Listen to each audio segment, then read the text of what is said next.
तो चलिए, आज हम चलते हैं अल्फोंस डॉडेट की एक बहुत ही मशहूर कहानी की दुनिया में। एक ऐसी कहानी जो अपने आप में बहुत कुछ कह जाती है, खासकर इस बारे में कि कैसा महसूस होता है जब किसी से उसकी अपनी पहचान, उसकी अपनी जुबान छीन ली जाती है। तो ये कहानी है एक लड़के की, फ्रांस की। आज की सुबह उसके लिए थोड़ी मुश्किल है। एक तो वो स्कूल के लिए पहले ही लेट हो चुका है और ऊपर से उसके दिल में ना एक डर बैठा हुआ है, अपने टीचर एम हैमिल की डांट का। और ये डर सिर्फ देर से आने का नहीं है। असली डर तो है पार्टिसिपल्स के नियमों का, जिसका आज टेस्ट होने वाला है। और फ्रांस ने सच कहें तो एक शब्द भी नहीं पढ़ा है। एक पल के लिए तो उसके मन में ये भी आता है कि यार स्कूल छोड़ो, बाहर कितना अच्छा मौसम है, चिड़ियों को सुनो। पर फिर हिम्मत करके वो स्कूल की तरफ चल पड़ता है। पर जैसे ही वो स्कूल के करीब पहुंचता है ना, उसे कुछ अजीब लगता है। एक एक अजीब सी खामोशी। उसे महसूस हो जाता है कि आज कुछ तो गड़बड़ है। सोचिए, स्कूल में जो रोज का शोरगुल होता है ना, डेस्क के खुलने बंद होने की आवाज, बच्चों का एक साथ चिल्ला चिल्ला कर पाठ दोहराना, आज आज वो सब गायब था। हर तरफ बस एक अजीब सी शांति थी, ठीक वैसी जैसी रविवार की सुबह को होती है। और ये खामोशी तो बस एक शुरुआत थी। जैसे ही फ्रांस क्लास में घुसता है, वो और भी हैरान हो जाता है।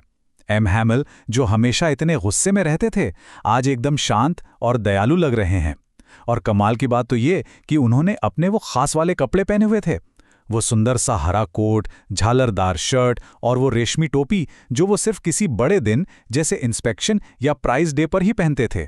और जो सबसे हैरान करने वाली बात थी, क्लास की जो पिछली बेंचें थी, जो हमेशा खाली पड़ी रहती थीं, आज उन पर गांव के बड़े बुजुर्ग बैठे थे। पूर्व मेयर साहब, पुराने पोस्टमास्टर, सब के सब एकदम चुपचाप ऐसे बैठे थे जैसे किसी किसी मातम में आए हों। फ्रांस का तो दिल ही बैठ गया। आखिर हो क्या रहा है? ये सब इतने सीरियस क्यों हैं? और स्कूल में इतनी शांति क्यों है भाई? और फिर एम हैमिल अपनी कुर्सी पर बैठते हैं और उसी गंभीर शांत आवाज में बोलना शुरू करते हैं। और जो वो कहते हैं, उससे फ्रांस की दुनिया ही बदल जाती है। ये शब्द फ्रांस के कानों में किसी बिजली की तरह कड़के। अच्छा, तो ये बात थी। ये उनका आखिरी फ्रेंच लेसन था। कल से कोई नया मास्टर आएगा जो उन्हें फ्रेंच नहीं, जर्मन सिखाएगा। अब इस एक लाइन का मतलब समझने के लिए ना थोड़ा सा इतिहास जानना जरूरी है। बात है फ्रैंको प्रशिया युद्ध की, जिसके बाद फ्रांस को अपने दो अहम जिले अल्सैस और लोरेन हारने पड़े थे। अब ये प्रशिया के कब्जे में थे और बर्लिन से आया ये ऑर्डर दरअसल उसी राजनीतिक बदलाव का एक सीधा सीधा नतीजा था। जैसे ही ये खबर सबको पता चलती है, क्लास का पूरा माहौल ही बदल जाता है। अब वो सिर्फ एक क्लासरूम नहीं था, वो एक कमरा था जो अफसोस और पछतावे से भर गया था। अब फ्रांस की नज़र अपनी किताबों पर जाती है।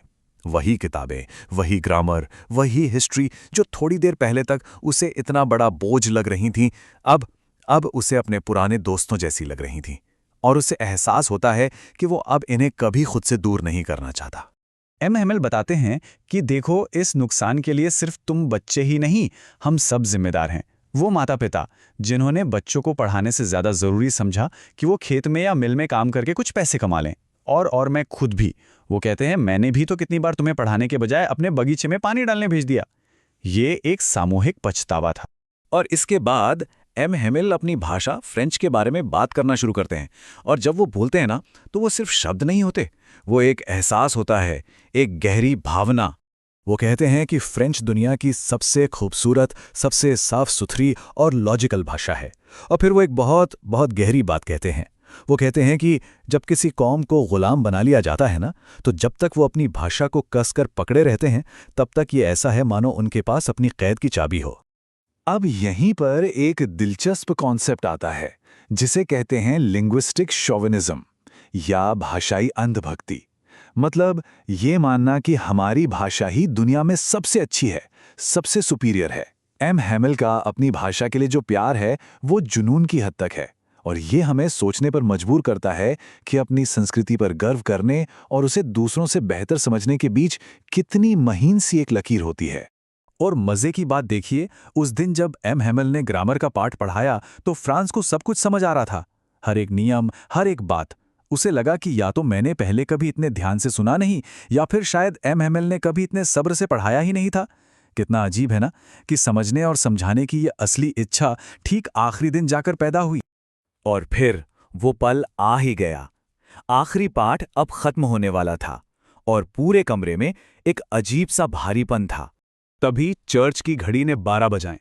ठीक उसी वक्त दोपहर की प्रार्थना की घंटी बजी और फिर खिड़कियों के बाहर से प्रशियन सैनिकों के तुरहियों की आवाज आई, जो अपनी ड्रिल से वापस लौट रहे थे। बस सब खत्म।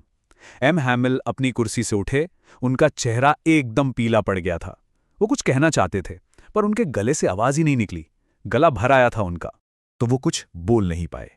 वो बस ब्लैकबोर्ड की तरफ मुड़े, उन्होंने चौक का एक टुकड़ा उठाया और अपनी पूरी ताकत लगाकर, जितना बड़ा बड़ा वो लिख सकते थे, उन्होंने लिखा वीव ला फ्रांस, जिसका मतलब है फ्रांस अमर रहे। और फिर बिना एक शब्द कहे उन्होंने दीवार के सहारे सिर टिकाया और बस हाथ से इशारा कर दिया, क्लास खत्म हो गई, आप लोग जा सकते हैं। और ये कहानी हमें इसी एक गहरे सवाल के साथ छोड़ जाती है कि जब कोई भाषा मरती है तो असल में क्या खो जाता है? क्या सिर्फ कुछ शब्द खोते हैं, या हम एक पूरी पहचान, एक पूरा इतिहास और शायद अपनी कैद से आज़ाद होने की वो चाबी भी खो देते हैं?